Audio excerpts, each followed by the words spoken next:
Have a seat, Aditya. Good afternoon. Good afternoon. Have a seat. Aditya is from Lucknow, Uttar Pradesh. Yes, sir. And Aditya has done electrical engineering. Yes, sir. And that is your optional, and also BTech. Yes, sir. You are you work for some time as an analyst. Yes, sir. You are fond of studying about dinosaurs. Yes, sir. And evolutionary science behind relationship dynamics. Yes, sir. So, okay, Aditya, tell me, what do you understand by Taj Trapezium? Sir, it is an area around the Taj Mahal which has been reserved to ensure that pollution does not harm the Taj Mahal. So, any new construction, etc., is restricted in that particular region. I'm unable to recall the. Can you tell me approximate area of Taj Trapezium? Sorry, sir, I'll have to read about it. You can read about it. It's about 10,000 square kilometers. Thank you, sir. Now, do you think nationalism is on the rise in Uttar Pradesh? And is it good? And tell me, what is nationalism? And where do you draw a line in nationalism? Sir, nationalism, in my understanding, is the feeling that we belong to the particular nation and the nation belongs to us. This is the kind of feeling that exists in nationalism. And I do think that nationalism is... But that is similar to patriotism. There is a difference between nationalism and patriotism. Sir, one of the differences I can see is that nationalism says that our resources are meant for the betterment of us. And the priorities should be given to us instead of to others. This is what I'm able to recall. You can go and slightly read more about it. Nationalism and patriotism, you see. The patriotism doesn't speak ill of any other country. Yes, sir. But nationalism feels that our country is the best, you see. Yes, sir. So, now tell me, do you think nationalism is on rise in Uttar Pradesh? And is it good? Sir, I would say that it is a bit on the rise. However, I would not say that it is bad, because a feeling of nationalism motivates people to do much more for their country than what they would have done without that particular feeling. Okay, my last question to you. Yes, sir. What do you understand by Nautanki? Nautanki is very famous in Uttar Pradesh. Yes, sir. It is a form of drama. That is all I'm able to recall currently. Okay, then just add one more thing. Can you name some of the freedom fighters from Uttar Pradesh? So can I take a moment? Yes, sure, why not? Sir, one of the freedom fighters I'm able to recall is Shri Chaudhary Charan Singh ji. That's what I'm able to recall currently. Okay, thank you. Thank you, sir. Aditya, Yes, sir. 73rd and 74th amendments Yes, sir.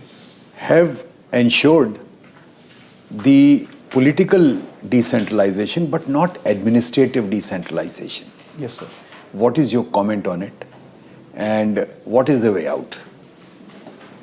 Sir, I do think that administrative decentralization has not been ensured in its fullest capacity, because still we see that there is a concept of overlordship of the DM in terms of the developmental activities.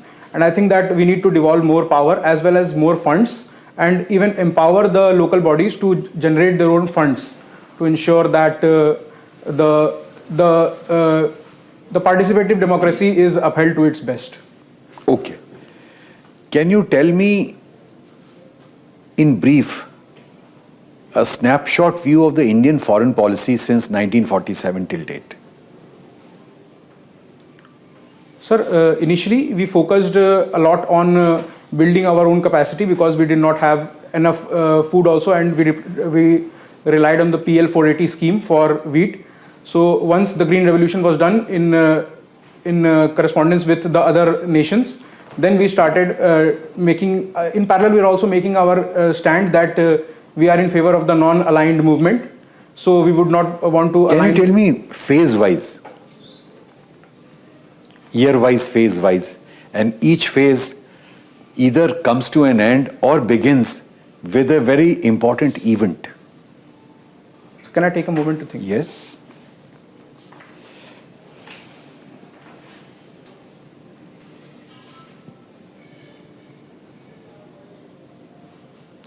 So NAM began around the end of the 1950s, and with that we shifted our focus to non-alignment along with many partner countries. Okay. However, we saw a bit of tilt that India took in 1971 war, whereby Before that, something happened. Something happened in 62. yes, sir, there was the India-China war in 1962. Okay, so I will advise you Yes, sir. to prepare 6 phases of Indian foreign policy. Okay. It is very much being discussed. Our Minister of External Affairs has very succinctly put them out. So Yes. that will be worth going the through. Yes, thank you, sir. Okay. So, do you feel that the basic structure doctrine has led to the reaching by judiciary? Sir, in my opinion, the basic structure doctrine is essential to ensure that the basic tenets of the constitution which were envisioned by our forefathers are stuck to, and in that sense I would say this is not an example of judicial overreach. Rather, it is an attempt to preserve the basic features of the constitution intact. Thank you. Thank you, sir. You are an electrical engineer. Yes, sir. What is the future of electrical cars, considering that our Prime Minister has launched a national hydrogen mission recently, and hydrogen also is to be used as a fuel? Yes, sir.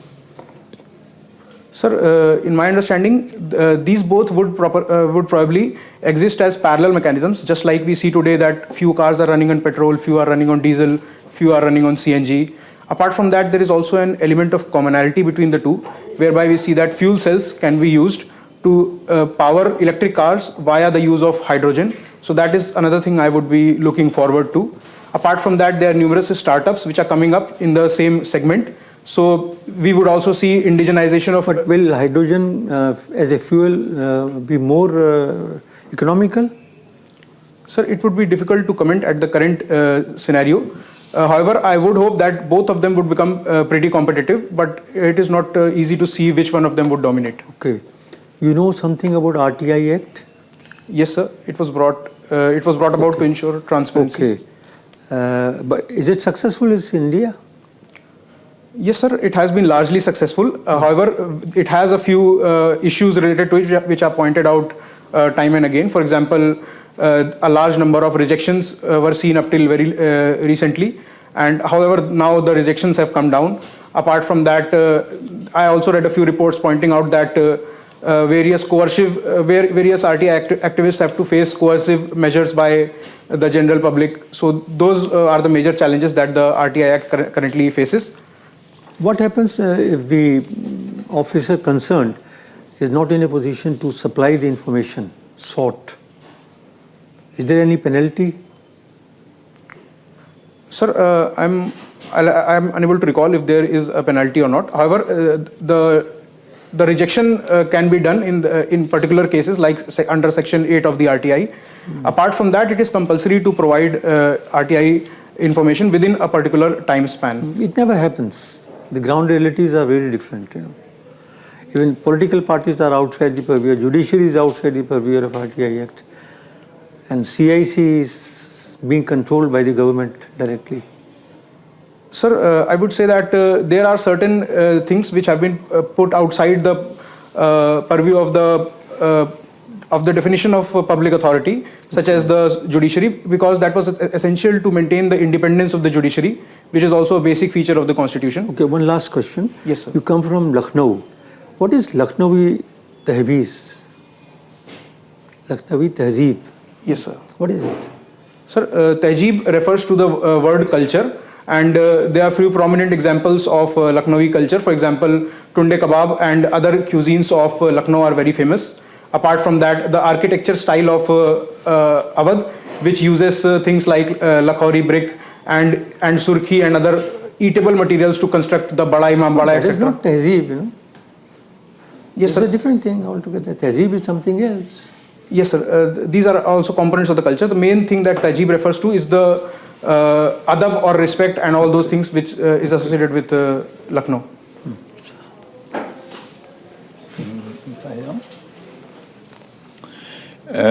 You're working at Goldman Sachs. Yes, sir. How is that company? So it is a good company. It is one of the finest